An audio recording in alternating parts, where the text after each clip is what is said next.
So welcome to another episode of Paul's Asian Adventure. In this episode, I wanted to discuss common law marriage in the Philippines. Stay tuned or be doomed.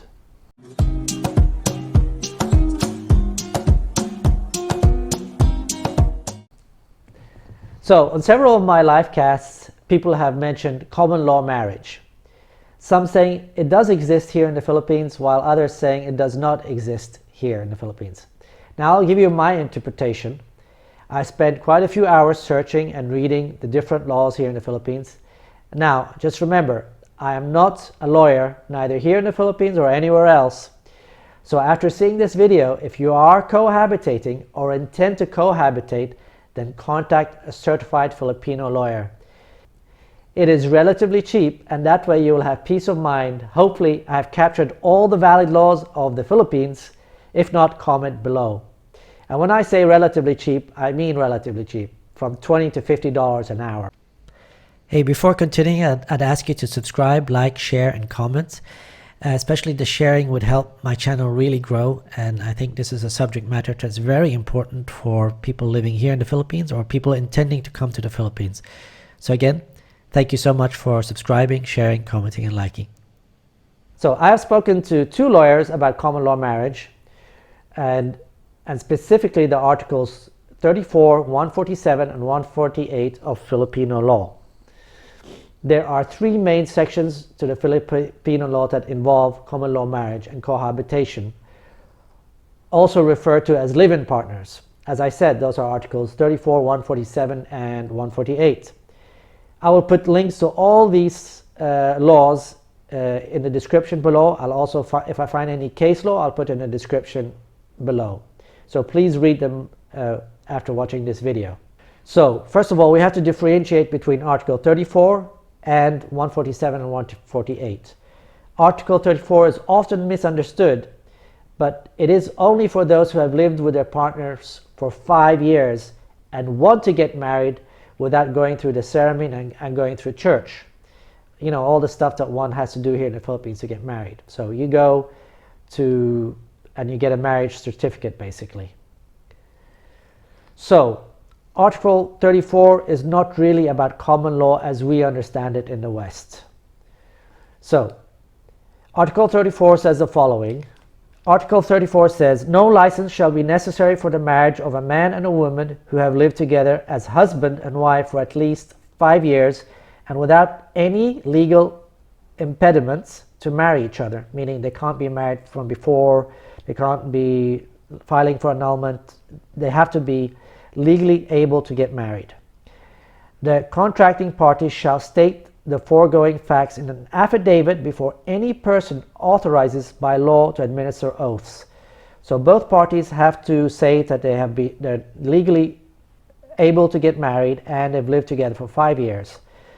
The solemnizing officer shall also state under oath that he has ascertained the qualifications of contracting parties and found no legal impediment to the marriage. Now, my understanding for Article 34 is that you have to have been living together contiguously for 5 years. So you cannot have lived together for 2 years, then left for a year, then come back. I think the clock starts again, but again, that's something you would have to check with a lawyer. It's obviously not pertaining to common law marriage as we understand it. So I am going to skip over to the two articles that have something to do with common law marriage the way we understand it, and that's if you have a live-in partner. Okay, so Articles 147 and 148 are substantially longer and more to the point about cohabitation. However, it's not, and I repeat, not recognized as common law marriage here in the Philippines. What it does, it deals with the split of assets or property for live-in partners, or rather a male and a female that are cohabitating as husband and wife, meaning they are living together and romantically involved. What's really important to understand is that the law kicks in as soon as you move in together as boyfriend and girlfriend, or as the law said, as husband and wife. So here's the law, then let's discuss on the other side of this. Article 147. When a man and a woman who are capacitated to marry each other. Capacitated just means that they're legally able to marry each other.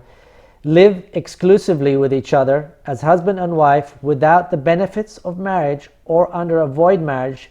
Their wages and salaries shall be owned by them in equal shares, and the property acquired by both of them through their work or industry shall be governed by the rules of co-ownership.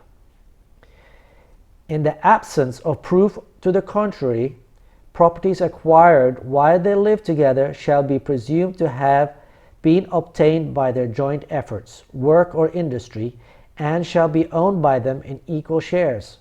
For purpose of this article, a party who did not participate in the acquisition by the other party of any property shall be deemed to have contributed jointly in the acquisition thereof if the former efforts consisted in the care and maintenance of the family and of the households. Point 1. So from this article, it's clear that any money acquired during the period you cohabitate is a 50-50 split. So any money you save from pension or other forms of income belongs to both parties. So both parties in that relationship, meaning that if you guys split, she has a right to get 50% of everything that you acquired during the live-in period. Point number 2. If you have assets before the cohabitation starts, those are not a 50-50 split. It is only property and wages and other assets acquired during the live-in period that is considered community property and is to be split 50-50 in case you guys split up. So basically what you can take from this is that everything earned during your cohabitation is to be split 50-50, while assets acquired before the cohabitation is not community assets and belongs to the person who brought it in the first place, who brought those assets in the first place. So as an example, I buy a car worth $20,000 and 1 week later I move in with my girlfriend. Then this car will still belong to me in an individual split because I bought it before she moved in. So what happens if she moves in, if you bought the car 2 weeks after she moved in? Well, you might think that the car is now community assets. Well, no. If you can prove that you bought the car with assets that belong to you prior to her moving in, then it is not considered community assets, is my understanding. However, let's say you have lived together with this girl for 2 years, and in that time you have saved $20,000 and then went and bought a car with that money. That car would now be considered community assets as those funds were acquired during the time you had your live-in partner. The last part of Article 140 says the following. When only one of the parties to avoid marriage is in good faith, the share of the party in bad faith in the co-ownership shall be forfeited in favor of the common children. In case of default of or waiver by any or all common children or their descendants, each vacant share shall belong to the respective surviving descendants. In the absence of descendants, such share shall belong to the innocent party. In all cases, the forfeiture shall take place upon termination of the cohabitation. So, what this part is saying, if you are cohabitating in bad faith, meaning that one of you are, for example, still officially married, without the other person knowing about it, basically you lied about your marriage status.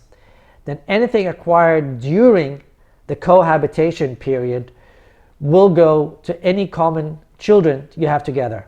If you don't have children together, then all those assets that are acquired during cohabitation will belong to the innocent part, meaning the one who has not lied about themselves being married, obviously.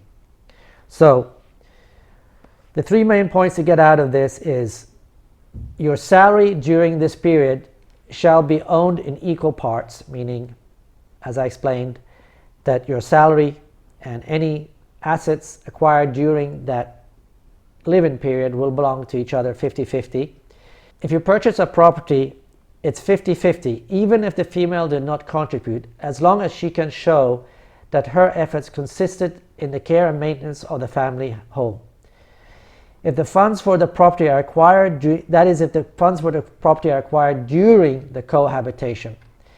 If you're using funds from before the cohabitation, this of course will not be valid. It's only funds that are acquired during the cohabitation. Point number 3. Neither party can sell the property without the consent of the other for a property bought while cohabitating. So you can't sell any property if you have a live-in girlfriend if that property is bought during the cohabitation. So for Article 147 to be valid, there are 3 points that have to be fulfilled. 1, you must be capacitated to marry, meaning legally allowed to marry, live exclusively together as husband and wife, and 3, that the union is without the benefit of marriage or their marriage is void, meaning none of the parties can be married from before. Otherwise, Article 148 will decide the division of assets if 147 is not valid. So Article 148 reads as follows.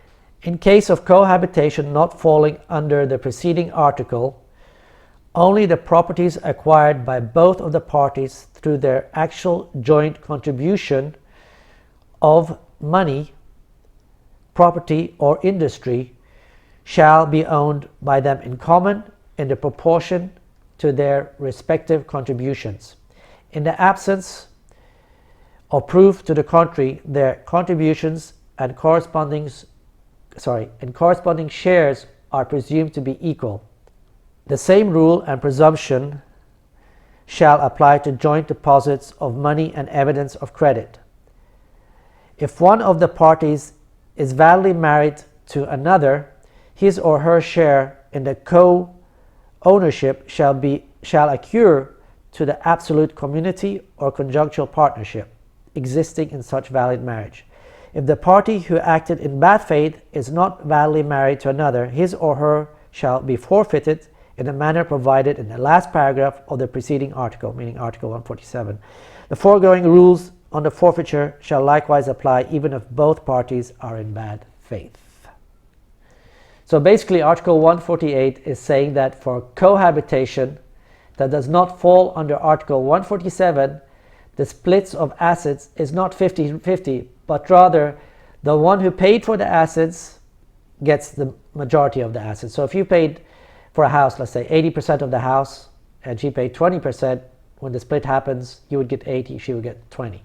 As an example, you pay for a condo while living together and it belongs to you. Unless one of you is married, then the split will be 50-50. So that's what it's saying. Now, I know all this sounds scary. However, and this is important, these laws are hardly ever implemented in most relationships, especially in philam relationships, due to the fact that for a woman to ask for monetary gain out of that relationship, she has to understand, number 1, the law, and number 2, she has to have money to hire a lawyer.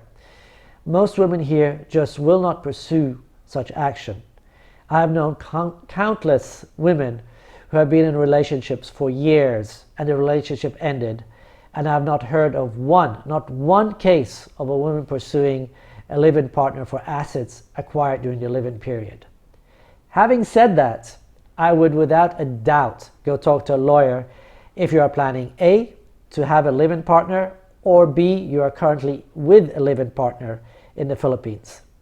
And that's just to secure your financial well-being and make you sleep better at night. As I said, and this is important, I'm not a lawyer, and even though I spoke to 2 lawyers about this matter, I could have misunderstood parts of the conversation and part of the law. Each person's circumstances is different, so again, please contact a lawyer. And they are, again, very cheap here. You're talking $20 to $50 USD, that is, per hour of consultation. So this brings us to the end of this episode. I know it was kind of long, and if you would, please go ahead and comment, like, share, and please share, as this really helps me grow my channel, and I think a lot of people could get some good out of it, especially if they're moving here to the Philippines or if they live here in the Philippines and are either thinking about a live-in partner or are with a live-in partner, so they know their rights and they know what to do. So thank you for joining me, and I'll see you on the next one.